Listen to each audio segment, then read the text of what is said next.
We want to see more multicultural women in positions of power. And we really do want to change the face of leadership. We know, as we talked about earlier, that because of the broken wrong, an equal amount of people come into the workforce, but it changes once you get to higher leaders. And we want to work with the leadership that exists today, the organizations, and help them provide the tools for them to bring these multicultural women along. And then we also want to help the multicultural women and help them speak up for themselves, understand what they want, realize they don't need to do it alone, change course without hesitation. We know there's a lot of things that they can implement that we've seen. It's a small number of women that we interview on our podcast about how do they break the rules, because it's a small amount of women that get to those positions of power. Hi everyone, welcome back to the All Inclusive podcast. On today's episode, I'm joined by Dr. Merary Simeon, former VP of HR at PepsiCo, activator of talent, and author. I'm also going to be joined by Alisa Manjarrez, marketing leader and executive coach. Together, Merary and Alisa host the popular podcast, What Rules, and are the founders of Zera Consulting. We delve deep into the heart of gender equity in the workplace and explore the importance of breaking traditional career rules to create opportunities. Additionally, Merary and Alisa share how organizations can enhance their support for women striving for career advancement, and we'll be uncovering the essential traits that define effective leaders in promoting gender equity and explore strategies for individuals to cultivate these vital qualities. As always, before jumping into the video, make sure you hit that subscribe button, turn on your notification bell, and follow on your favorite podcast platform so that you never miss an episode. That being said, let's jump in. Hi, ladies. Hello, it's so good to see you. Hello. Yes, so great to see both of you. Thank you so much for coming and joining me here on the show. So let's kick things off. Tell our listeners a little bit more about yourselves and what has actually inspired you to be such passionate advocates for women in the workplace. We have a podcast. It's called the What Rules Podcast. And we ask multicultural women who have advanced in their career, how did you do it? Because somehow we know, after talking to so many women, that you've had to break the rules to get ahead. And so we ask women, how did you do it? And for me personally, I've always been really passionate about seeing women in the workplace. I worked for a tech company. It was like almost all men. And I was one of the only women. I was in marketing at the time. And I was like, okay, there's something off here. I know so many smart women. And as we've done this podcast, my passion for multicultural women and seeing them advance has really increased. And now we are doing a conference called the What Rules Leadership Conference in October. And just when you talk about, I don't know if you have experienced this, Natasha, but the more you talk about something, the more excited you get. Oh, yeah, and when totally. I talk about like bringing leaders together and equipping, everyone and helping them, I don't know, like this fire has kind of lit inside of me the last 3 years. And it's like I didn't even know how passionate I was until I started doing the work. For me, it was the passion started early on in my career. It was a woman of color who actually opened the doors for me to start working in corporate America in my first job, really. And it was very quickly when I realized I was one of the very few. And I also realized that if she didn't open those doors for me, I would have probably never made it, because it was her sponsorship, which I didn't even know what it meant at the time, that really opened those doors for me. And that then sent me on a journey to really, as I moved up in the organization, or even just when I was starting, if anybody would say, hey, do you know anyone that would be good for this role? that's when I really started opening doors for my friends, opening doors for people that I knew. And honestly, just going back to my friends, and I'm like, you have no idea about this job. Like, you could actually make good money, right?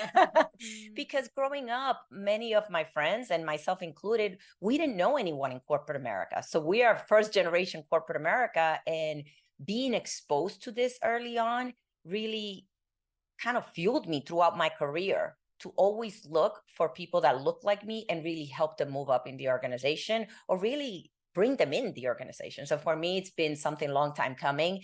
And being part of the podcast, as Alisa mentioned, has been just continuous, I would say, encouragement, but also sad, because it reminds me that there's still so much more to do. But that keeps me going. I actually have a very similar experience to you, Merary, is that I got introduced into corporate, kind of England corporate world, through my aunt, who was working at a financial services, and I had just recently been kind of let go from a retail job that I had, and I was like, right, what am I gonna do? Like, I need to make some money. I'm like, I need to get a job, and I had been applying and applying and applying, and just hadn't really gotten anywhere. And she recommended I start at an entry level position at her company. It was my first ever corporate job, and I kind of just slowly worked my way through the ranks there. But yeah, I totally get the feeling, like, when you look around, that was the first time that I had actually gone into a workplace where I generally felt that, oh, okay, I'm not like everyone else here. Like, there is not that many of us around. Especially when you're looking up into senior leadership and you're looking at management and C-suites. You don't see very many people that look like myself, or just anyone from underrepresented groups. So yeah, I think it's so important that we pay it forward, and we kind of help as many people as we can to excel and advance. So from you guys' experience working through, from the podcast, just from your own kind of work experience in general, you've talked about in order to advance, you're having to break the rules. So can you give an example of some specific challenges that you faced and you felt that you had to break the rules in order to advance? Yeah, I can start. So for me, now I look back and I just didn't know any better, right? But there are many, and they still continue to happen. So many of them, when I first started in corporate America, from the microaggressions, from people changing my name to, I'm like, hey, that's fine. At least I'm here, right? That's the way that I thought about it, to just even the roles that I was put in at the time. Those things continue to happen today. Now, as an executive, I'm more of, no, this is my name and this is how you pronounce my name, and let me help you. But there was a lot of, so for me, the way that I have broken the rules in that instance, it's more of, I finally said stop, because this is who I am, right? And I felt confident enough to do so. But then also, I didn't use it as a victim mentality. I was more of, I am the only one right now, but I am going to bring others with me. I am going to make sure that when I look around me, there's other women that look like me, because they're smart, they can do this job. And honestly, I want to create a safe place, not just for me, but for everybody. So for me, that's kind of the way that I felt I've broken the rules, and continue to do so. Because now that as an executive, I have the power, when I hear somebody trying to change somebody's name, or someone putting on the table or saying some microaggressions, I'm in a position of power where I can stop that in a safe way for everybody, but be able to make it comfortable and a more inclusive place for everybody to work in. So I would say that with power comes responsibility, and with power comes your ability to break those rules that make other people not feel safe in the workplace. And Lucia, what about you? What's your experience been? You know, my when I was 21, I wanted to be an executive coach. I met someone who was a psychologist and executive coach, and I thought that was really cool. but the only job I'd ever had was working retail at Banana Republic. And so I was like, how can I be an executive coach if I've never really had a job like in corporate? And I had no idea how to get there. And I think for me, I broke the rules by not kind of by my ignorance. I knew I wanted to get there. I didn't know how. And so I just started telling people as soon as I graduated, I told someone I wanted to be an executive coach. And there was a man who at my church who had really nice suits. And I was like, okay, he looks like an executive. Maybe I should talk to him. And I met him and I said, and I had no idea what he did. And I said, if you're ever looking to hire someone, you should hire me. I didn't tell him I didn't know any better, right? I just knew good suits, got to get there. And so eventually, maybe 6 months later, he sat down with me and he said, what do you want to do? And I told him about my passion for leaders.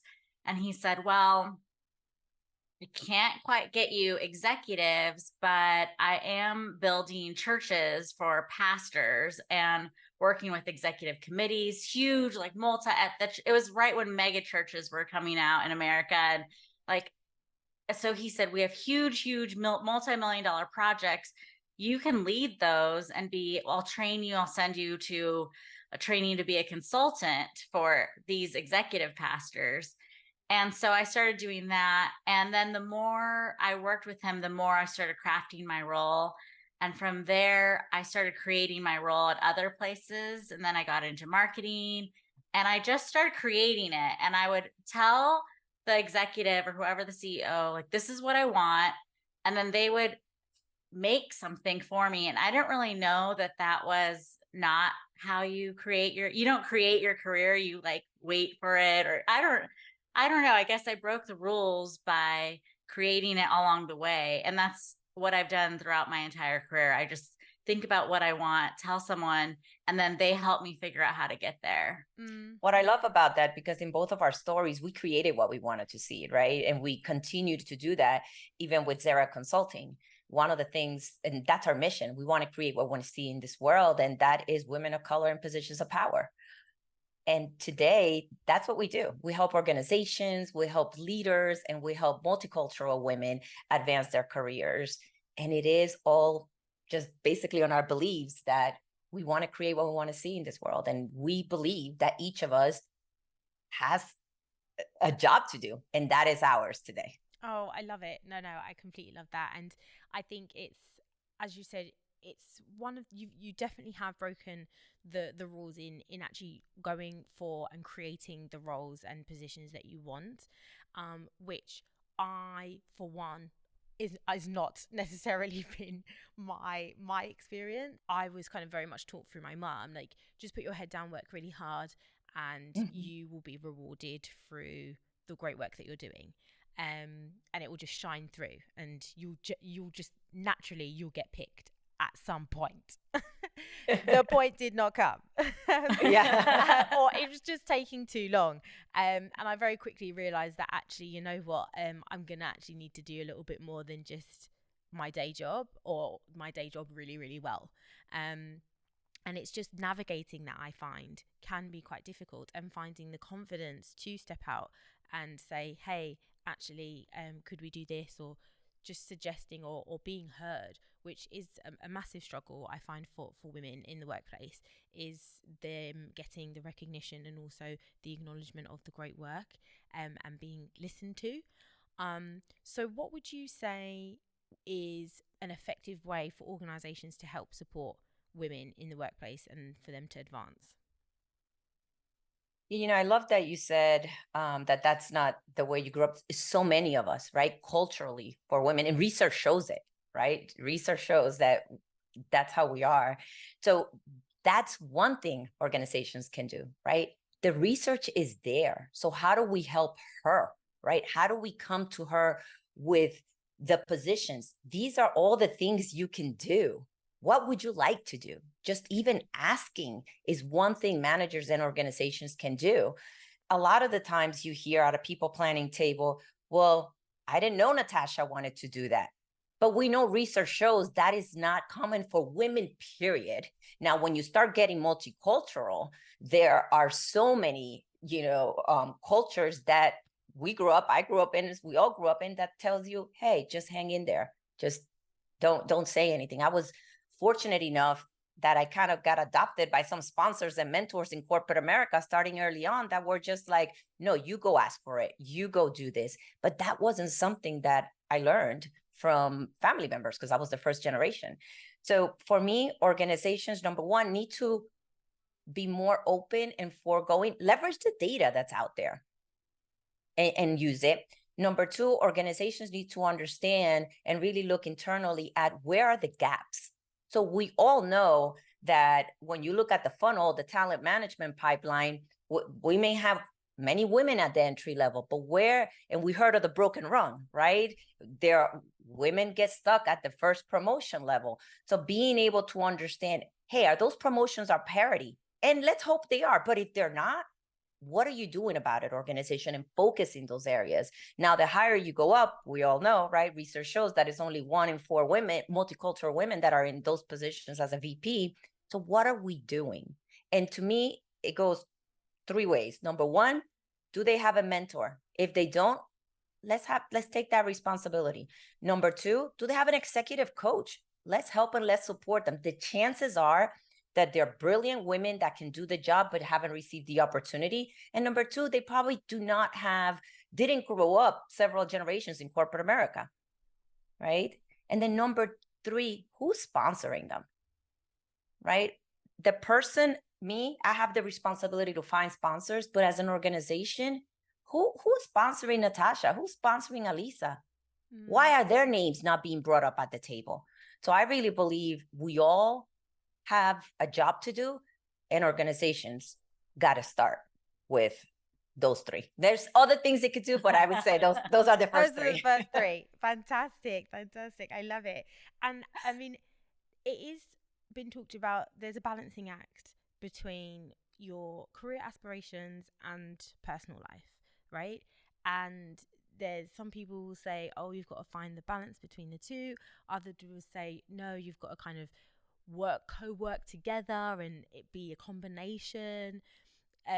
What would you guys think? How can we still advance in our careers and still balance our personal lives? Because some may well be mothers, some have other family responsibilities.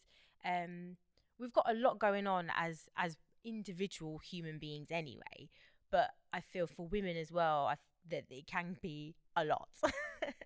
So what would you guys think? How can we do it? It's funny. Now as an executive coach, I coach women all the time who feel like they have to be 100% responsible for 100% of everything they do. And, they feel like they're responsible for, I always say they feel like they're responsible for a 50,000 member organization.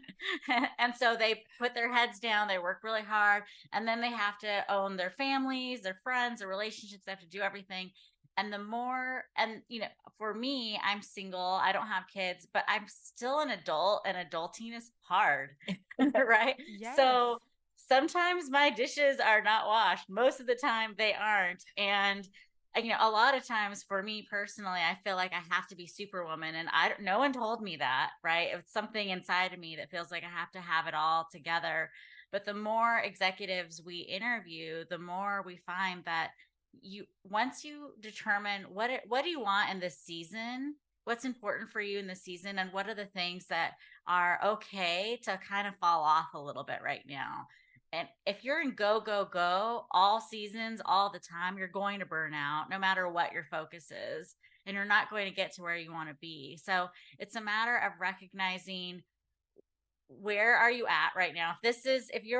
If you've just had a baby, for example, like, you probably need to focus on growing that little human in your house. And, but if you've just gotten a promotion, maybe you need to put a lot of your energy in that first 90 days in your career. So it's just a matter of figuring out where you are, what's the situation around you. You're giving yourself permission to let go of the things that aren't the top priority. I love how Alisa put it is every season requires a different balance. Mm. And the way that I look at it, and as a leader, as an executive leader, I truly believe that work-life balance is different for every individual. So for me, it was really critical to have individual relationships with the people that work for me so that I could understand what your need is, because your need is probably going to be very different than Alisa's need. So if I say, hey, everybody could have off on Friday, or we need to have this call at 2 o'clock every day, how is that impacting the woman or the man that has to pick up that child at 2 p.m.? And if I say everybody's off on Fridays, then how does that help somebody else that may be training for a marathon and needs a different day, right? So to me, I was always it was very important to me to understand what were the situations that that person was going through at that point in their life so that I can accommodate them so that they could continue to do a great job. And the chances are that when you help them with their work-life balance, they're going to do the work, and they're just going to be that much more dedicated and engaged because you're helping that specific area of their life. So to me, it depends. It really depends what you're going through. And I really believe that organizations many times look at a blanket work-life balance policy, and we really should be trying to understand what is the need of the individual. Now, of course, you need guidelines, but at the end of the day, if the work is getting done and it's getting done efficiently and effectively, then what does it matter to me if I have that meeting at 2 o'clock or at 10? Right? Mm-hmm. Let's figure that out. What's best for the team? Yeah. And I think it goes back to organizations. When you talk about how to actually make a difference, it's one human at a time. Yes. And if you're a manager, a leader, it's about getting to know what seasons that person's life are in. Is that how you say it?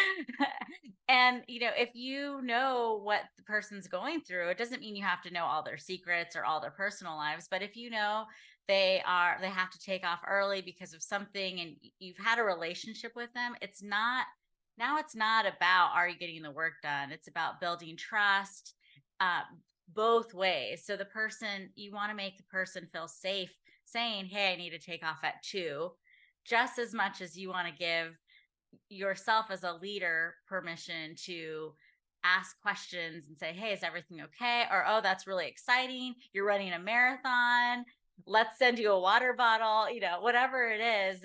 You can completely change the relationship if you just look at all of your leaders as humans and all of the people that they lead as humans.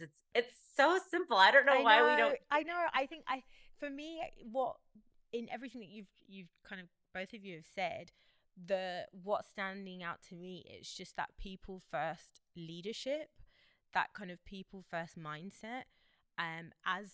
When you are working within a team, is to understand that everyone is different in so many different ways, and it's navigating and actually taking the time out to understand those individual human beings that are in your team and where they need help and support, and the flexibility within the workload that they've got as well, I think is key. Because like you said, if a meeting at 2 isn't going to work, that's fine. Let's see whether we can kind of tailor that around what you need, and then move it to 10 if it works for everyone.